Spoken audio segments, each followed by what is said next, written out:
Implant dentures, the fixation denture, using your own denture, is probably the most economical way to do implants today and get a fixed option. They're less expensive than two traditional implants that are typically used to make an implant-supported denture.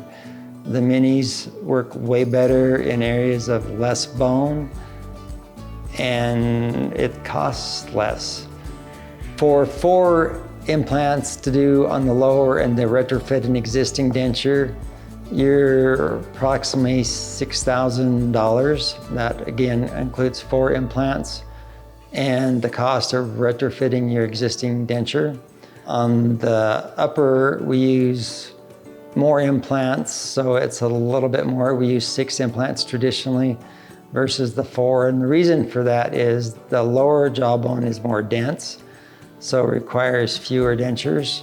The upper jaw is not as dense, it's a little more Swiss cheese-like, and we just need more dentures to be able to maintain that support. So the cost for the upper is a little bit more, but still very economical. If you have the desire to have it, we usually find a way.